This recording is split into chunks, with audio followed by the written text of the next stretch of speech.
7 तारखेपर्यंत भाग बदलत बदलत पाऊस पडणार आहे आणि कमी प्रमाणात सांगायचं झालं तर अमरावती, अकोला, वर्धा, नागपूर, भंडारा, गोंदिया, बुलढाणा या भागामध्ये एवढा काही मोठा पाऊस पडणार नाही. तिकडे एवढा म्हणजे जास्त पडणार नाही, त्याच्यामुळे त्यांना काही एवढी घाबरायची चिंता नाही, म्हणजे काही गरज नाही. त्याच्यामुळे ही अंदाज लागतात. पण सर्व शेतकऱ्याला सांगतो की राज्यामध्ये सांगायचं झालं तर नांदेड जिल्हा, लातूर जिल्हा, बीड जिल्हा, परभणी जिल्हा, धाराशिव, त्याच्यानंतर सातारा, सांगली, कोल्हापूर, सोलापूर, नगर या म्हणजे जिल्ह्यामध्ये म्हणजे जरा पंढरपूर या जिल्ह्यामध्ये जरा चांगला पाऊस पडणार आहे म्हणून हा अंदाज घ्यायचा. कारण की त्यांच्या सर्व शेतकऱ्यांचं सोयाबीन काढणी चालू आहे. तुम्ही तुमच्या सोयाबीनची काळजी घ्या. अचानक वातावरणात बदल झाला तर परत एक मेसेज दिला जाईल म्हणून हा अंदाज लक्षात घ्यायचा.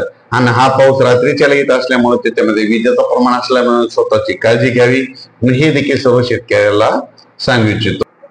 3 म्हणजे आज 2 ऑक्टोबर ते 7 ऑक्टोबर पर्यंत हा पडणारा पाऊस सांगायचं झालं तर इकडं वाशिम जिल्हा, नांदेड जिल्हा, हिंगोली जिल्हा, परभणी जिल्हा, जालना जिल्हा, बुलढाणा ते सिंदखेड राजापर्यंत इकडं जालना त्याच्यानंतर इकडे नगर जिल्हा, त्याच्यानंतर धाराशिव, लातूर, बीड, त्याच्यानंतर इकडं सोलापूर, पंढरपूर, सातारा, सांगली, सोलापूर, कोल्हापूर, पुणे, नगर जिल्हा आणि इकडे संगमनेर एवढ्यापर्यंत हा पाऊस जरा चांगला पडणार आहे.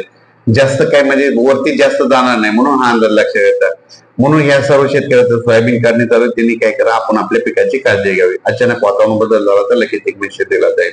धन्यवाद.